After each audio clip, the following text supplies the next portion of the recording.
Brendan Steele, Phil Mickelson, San Diego State's Scott Piercy, and Ricky Fowler out of Murrieta. Now it's time to get some analysis on this particular golf tournament. Madeiras Director of Instruction Chris Mayson joins us. Chris, before we get into breaking down the round, the PGA Championship always seems to have that guy that's, right there finishing Saturday, and that guy is Matt. I mean, he had a rough end to it, but I mean, he was in the lead the whole day. Matt Jones, why is that? Oh, so impressed with Matt Jones today. He really did a great job. It's a disappointing finish for him, obviously, but he's really shown that he's got the game. He's a good, well-known name on the PGA Tour.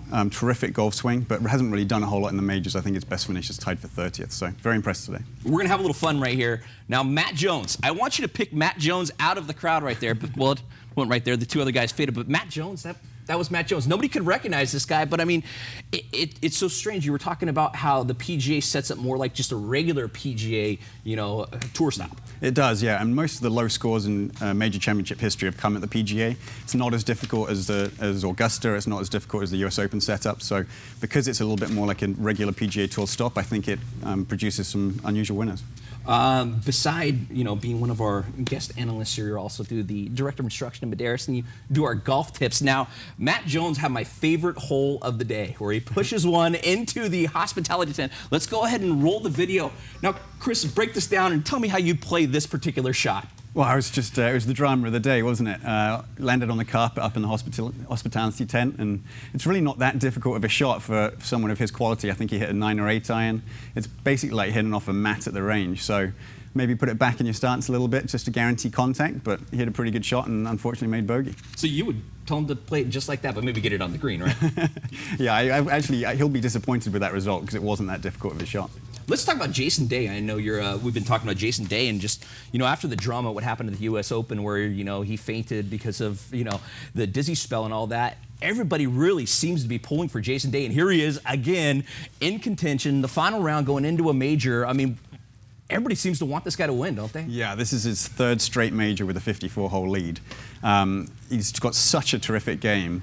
Hits it long, hits it really, really high, and everyone thinks he's one of the best players, and he's definitely one of the best players to not win a major, so hopefully he can do it tomorrow. Well, he's almost like the guy that man, I really want him to win. What is it about him? He just seems like a really, kind of cool and fun guy, and I think that, do you think that's what it is, too? Yeah, I think he comes across well on TV. He's got a family that's always with him. I think that bodes well for the fans as well, so he's a likable guy. Okay, Phil Mickelson, amazing round today. Had 9 incredible holes, had 3 not so incredible holes. Guy shoots a 66. I want to know, can Phil Mickelson do 9 birdies again tomorrow? I mean, if anyone can, it's Phil, but he had a very lefty day, didn't he? 3 bogeys, 9 birdies. I don't see it happening again from tomorrow. His game just hasn't been that good this year. I mean, looking at that, though, how does he always do this, where he just has those rounds where he just makes these brilliant shots, and then, next thing you know, he just makes, some dumb shot, and then he finds himself in a bogey? It's that kind of golf course where you have to play aggressively to stay up, and he definitely did that, and he got away with it today, but maybe went to... Here's Phil after his round. I did the hard things very well and the easy things not so well today. But it's a process of slowly getting it back. It's been 2 years since I've been at my best, and it's a little disappointing that it's taken so long, but I'm trying to be patient, and rounds like these help because I see how close I am to finally being at my best. Well, speaking of his best, Rory McIlroy, this guy goes and he tears ligaments in his ankle, and here he is. He comes back and plays the PGA Championship and, shoots another brilliant round today. What this guy does is amazing, isn't it? It really is incredible. I mean, I thought he'd be extremely rusty. I didn't pick him this week, and obviously Spieth's doing better than him, but just to turn up and do as well as he has been very impressive. And especially something like that with your legs. I mean, for what he's done just to come through, he had, that amazing eagle putt, and just, I mean, if it wasn't, for the injury, he'd probably be still the #1 golfer in the world, wouldn't he? Yeah, I think so. The last 2 years, he's definitely the #1 player, but the last 6 months has definitely been Jordan Spieth. It seems like there's a real nice rivalry coming between the two of them, and we'll see the next 5 or 10 years what that'll hold.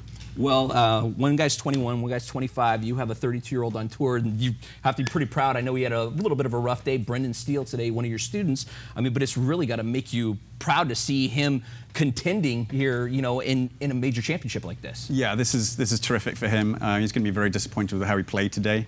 Yesterday, he hit the ball really well, didn't make anything. Today, he hit the ball not very well, but made a lot of putts. So hopefully he can put the two of them again tomorrow and play well tomorrow. But I'm very proud of him. It's his first major championship of the year, so hopefully a good finish tomorrow, and that'll set him up nicely for next year. And I think, what was it, 4 years ago he was had the lead going into the final round. I mean, I know he's 10 shots off right now, but still, I mean, you know, he's been there before, kind of. Yeah, he's got that experience, so hopefully that will serve him well, and hopefully won't be too nervous going in. I think it's 27th, so hopefully a good one tomorrow, and he can move up the leaderboard. I have to ask you, you're saying, you know, he's 32, and probably the two best golfers in the world are, you know, 21 and 25. And you say he's coming into his own, and you got a 21 and 25-year-old that you got to compete with all the time. And you know, I mean, it's amazing how golf has turned to a young man's sport, isn't it? It really has. Yeah, it used to be the days when you'd hit your peak in your early 30s.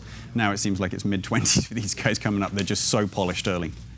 Whistling Straits, 1,000 bunkers. It's most famous because of Dustin Johnson when he grounded his club 4 years ago at this particular championship, ended up losing the two-stroke penalty. I mean, is the guy that wins tomorrow going to be the guy who's the best bunker player? I don't think so. They've been playing so aggressively this week. It's the guy who keeps it out of the bunkers that's going to be the champion, I think. Those bunkers are so difficult. They've got little knobs everywhere and little tufts that kind of get the golf balls. So whoever can keep it out of the bunker is going to be the champion. Mentally, too, all these guys walking into these bunkers and looking, okay, can I ground my club, can I not? I mean, it's probably very, very much in their minds every time they look over a shot that could be sand or couldn't be sand. Yeah, they've been putting notices all around the clubhouse and even in the toilets at Whistling Straits just to make sure that debacle doesn't happen again. All right, now it's that time in the Sportscast where we've been talking about him a little bit, where you pick your particular golfer that you think is going to win. So far, you've come close. You've come close, but this is going to be the one. Who are you picking tomorrow?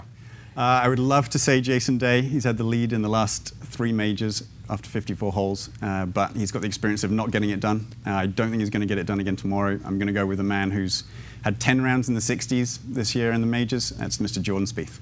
Oh, why? What is it? I mean, I know we've seen him do it already again this year, but why does he do it?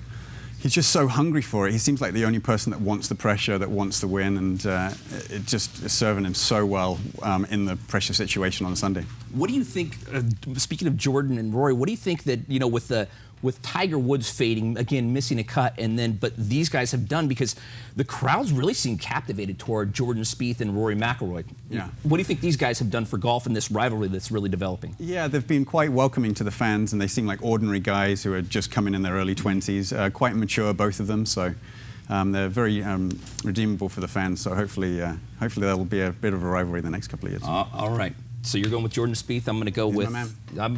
I'll let you know tomorrow after the round. Chris Mayson, thank you very much. Cheers, golf tip tonight, #1 at Madeiras. Great hole, right? Best hole on the course. All right, cool. We'll have that again tonight on the All Sports Report. Chris Mayson, you can check out his Madeiras golf tips tonight, and we'll go ahead and send it back to you guys at the desk. Thanks, guys. Can we say hello to his parents from England? Hello, guys. His parents from England. Oh, excellent. Hi, Mom and Dad. They talk just like them. Still ahead on the KOSI News at 6. Almost dinner time. How about some Mexican food? For breakfast, lunch, or dinner, hello. Sure. We're taking you to a local restaurant.